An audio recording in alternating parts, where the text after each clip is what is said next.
අද අපි කතා කරන්නේ ආකර්ෂණ නීතියේ 7 වෙනි නියමය බැඳීමෙන් මිදීමේ නීතිය.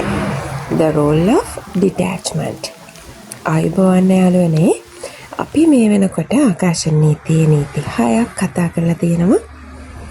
එතකොට මේ නියමයන් 6 අවසාන නීතිය, අවසාන එහෙම නැත්නම් 7 වෙනි නියමය තමයි බැඳීමෙන් මිදීමේ නීතිය. මේක ඉතාමත්ම වැදගත් සහ බොහෝ දෙනා වැරදියට තේරුම් ගන්න නියමයක්. ඒ තමයි බැඳීමෙන් මිදීමේ නීතිය හෙවත් the rule of detachment. මේ නීතිය අදහස හරිම සරලයි. ඔබේ ඉලක්කයට ආදරය කරන්න. ඒ වෙනුවෙන් කැප වෙලා වැඩ කරන්න. නමුත් ප්‍රතිඵලයට අධික ලෙස බැඳී නොසිටින්න. මේක තමයි මේකේ තියෙන කෙටි අර්ථය. බොහෝ දෙනෙක් හිතන්නේ මට මේ දේ ලැබුණේ නැත්තම් මගේ ජීවිතේ ඉවරයි. ඒ සිතුවිල්ලෙන්ම ආතතිය, බිය සහ බලාපොරොත්තු සුන්වීම ආරම්භ වෙනවා. ඇත්තටම බැඳීම කියන්නේ ආදරය නෙමෙයි. බැඳීම කියන්නේ බිය.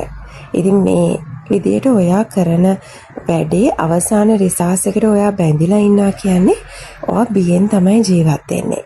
මට මේක නැති වෙයිද? මම අසාර්ථක වෙයිද? අනිත් අය මට වඩා ඉස්සර වෙයිද?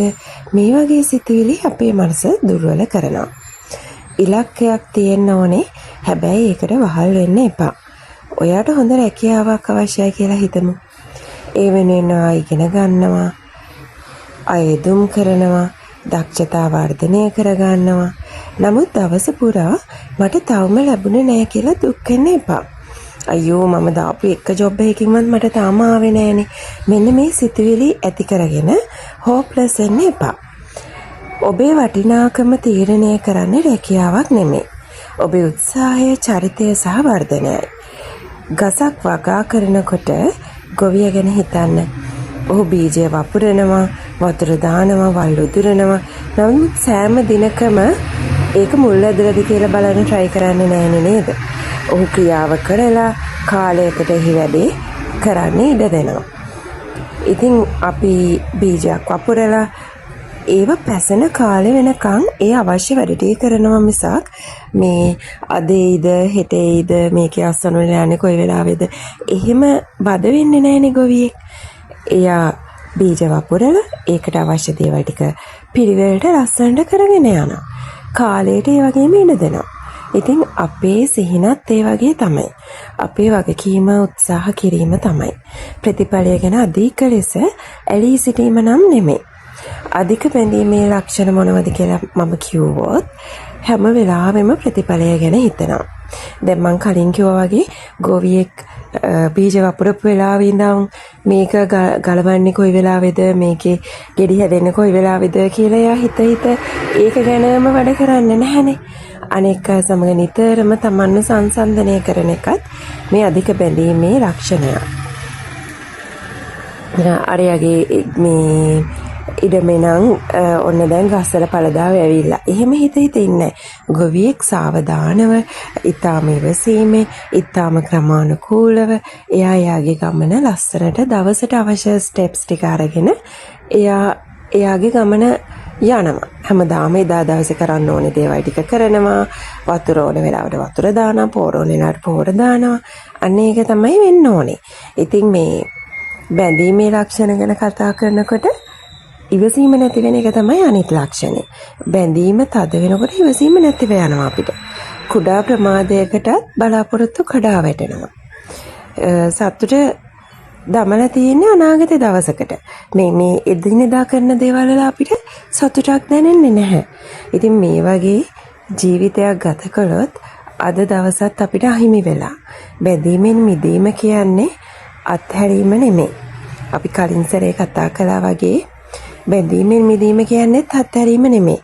අනිත් රූල්ස් එක්ක කතා කරා වගේම.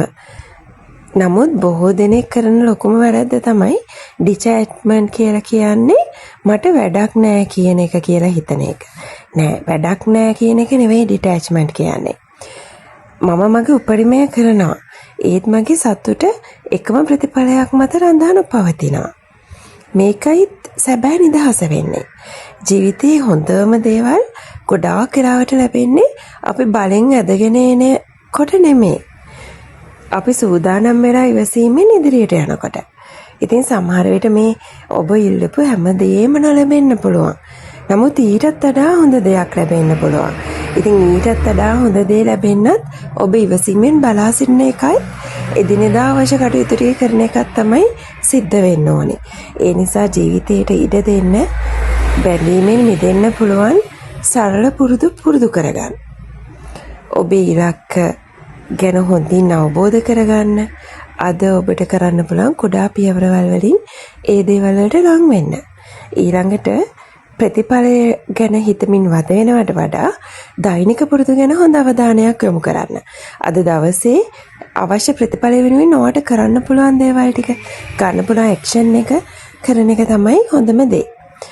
ඒ වගේම ඔයාගේ වටිනාකම තීරණය කරන්නේ ඔයා ලබාගත් දේ වලින් නෙමෙයි. ඔබ පත් වෙන පුජ්‍යලයාගෙන්. දැන් ඔයා මොන හරි ජර්නි එකක ඉන්නකොට ඔයා ඉගෙන ගන්නවා ඉවසන්න, ඔයා ඉගෙන ගන්නවා කන්සිස්ටන්සි, දවස ගානේ වැඩ කරන එක, ඔයා ඉගෙන ගන්නවා පේෂන්ස්, ඉවසීම. ඉතින් ඒ වගේ ඔයා දේවල් දැනගෙන ඒව ඔයාගේ ජීවිතේට ඇප්ලයි කරනකොට ඔයාව තමයි සංවර්ධනය වෙන්නේ. පුජ්‍යලයාව සංවර්ධනය වෙනකොට තමයි ඔයාට වැලියු එකක් එන්නේ.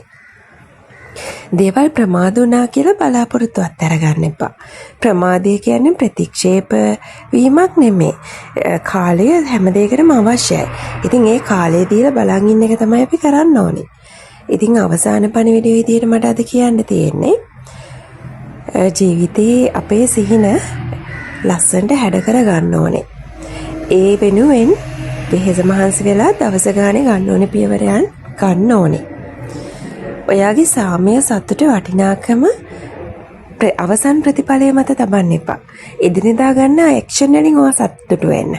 එදිනෙදා කරන දේවල් වලින් ඔයා සතුටු වෙන්න, ඔයාගේ සාමය පවත්වා ගන්න. ඔබට කර හැකි හොඳම දේ කරන්න. විශ්වාසයෙන් ඉදිරියටම යන්න. ජීවිතයට Tamanගේම වෙලාවට ඔයාව පුදුම කරන්න ඉඩ දෙන්න. හොඳට මතක තියාගන්න ඕනේ බැඳීම් අඩු වෙන තරමට මනස නිදහස් වෙනවා.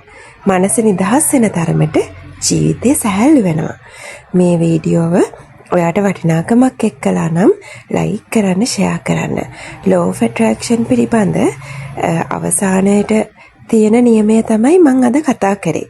ඉතින් මේ නියමයන් 7ම ඔයාගේ ජීවිතේට ඇප්ලයි කරන්න.